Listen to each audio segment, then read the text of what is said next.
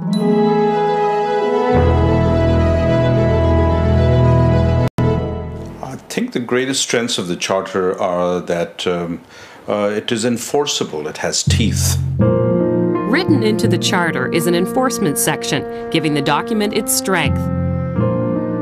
The public is guaranteed a voice if rights are violated. But the system isn't perfect.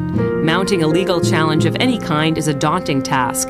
Mounting a charter appeal can involve years of litigation, yet the language of the Charter is confronted regularly. You know, I can recall at the time when the Charter was first debated, when it was first going through, making speeches and pleading with my audiences, don't forget political pressure. Don't put all of your eggs in the Charter basket. Please, if you see violations of fundamental civil liberties, raise political hell about it. Don't leave it to the courts to resolve for us. Well, I suppose ultimately what a Canadian does if he or she feels his charter right has been violated is ultimately you go to court. Unfortunately, that's a rather expensive and time-consuming process. But you know, there are advocacy groups who take up the cases of those whose rights have been violated. There's a number of things that they can do. One is to, go to a human rights office and speak with a human rights officer about it.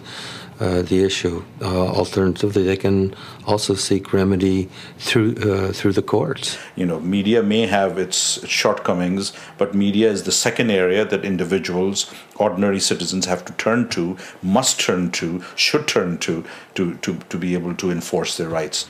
French and English language rights are guaranteed in the Charter. The public may seek help through Dr. Adam's office when issues regarding language rights occur. This is my role as Commissioner of Official Languages to protect and promote linguistic rights and to do linguistic duality in Canada. I think the Charter has certainly played a role in ensuring that minorities have rights, but I do believe that in particular racial minorities have been more reluctant to exercise their rights.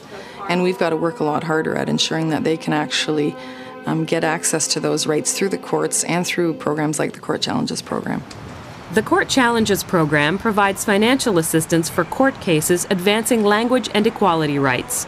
Though challenges to the Charter are often in the headlines, many Canadians take their rights and freedoms for granted.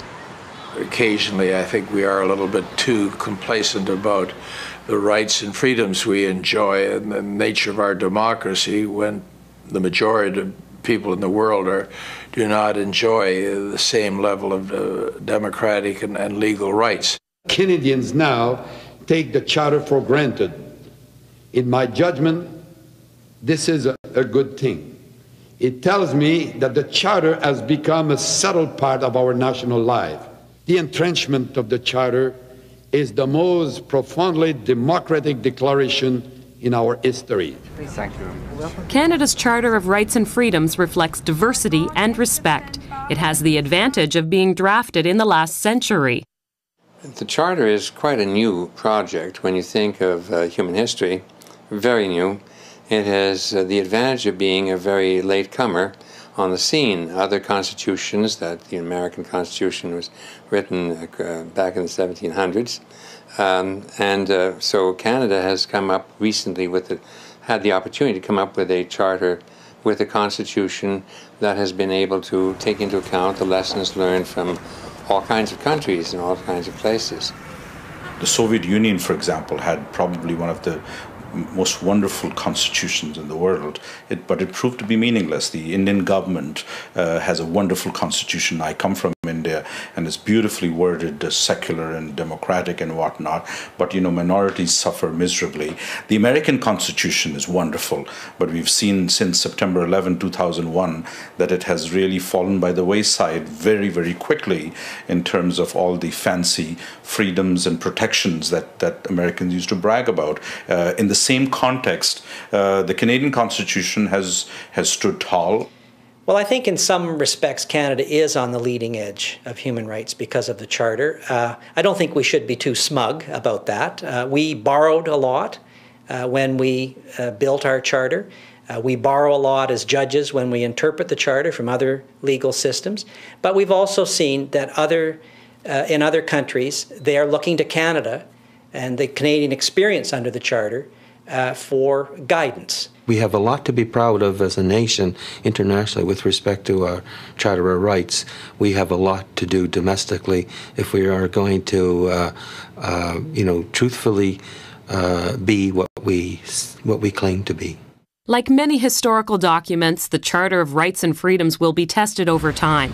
As technology and society evolve, charter issues unimaginable in 1982 will make their way into Canadian headlines. When you ask questions as to future challenges, you may be asking now not for analysis but for clairvoyance. And probably the key issue that we're going to have to really deal with is what is the scope and what are the limits of the power of judges as against those of legislators. You know, as judges, we're not supposed to speculate too openly about what's going to happen in the future, but I think we're bound to see charter issues in terms of the sanctity of life, various forms of invasion of privacy or threats to privacy posed by technology. Those issues are bound to play a role. I think the whole changing nature of medical care and the rights of people who require medical care, the rights of disabled people, the rights of vulnerable people who are vulnerable because of that. I think that those are bound to raise issues for us. When we look at just, these recent developments, such as the same-sex marriages, as being, it's a significant change to this country and to the world. In fact, we're already seeing cases now coming about in the United States, and they're referring to the Canadian system and what's happening here. There's going to be things in the future that are related to biotechnology, the cloning of genes and these sorts of things that are going to be coming back to the Charter as an issue in the court process. The Charter was written with the input of Canadians from across the country, representing diverse ethnic, social, and religious groups. Though broad in scope, the document continues to meet the challenges of Canada's changing society. From the frontiers of science to the country's courtrooms and classrooms, the Charter of Rights remains relevant today. Now, I chose to bring the Canadian Charter of Rights and Freedoms with me to space. I brought it along because it inspires me and is a reminder of what my country has achieved. We can take pride in the human rights enjoyed in Canada today. Thanks to our Charter, human rights have become an intrinsic part of our Canadian identity. To this day, the Charter continues to defend the principles of freedom and dignity that define us as Canadians. As a Canadian citizen. I think the challenge is to ensure that along with the rights that each Canadian citizen can exercise through the Charter, we also have to underscore the responsibilities, because rights without responsibilities create an environment of anarchy. And I think that rights with responsibilities make us a stronger society. So we need to focus on the rights, but we also need to underscore the common collective responsibilities.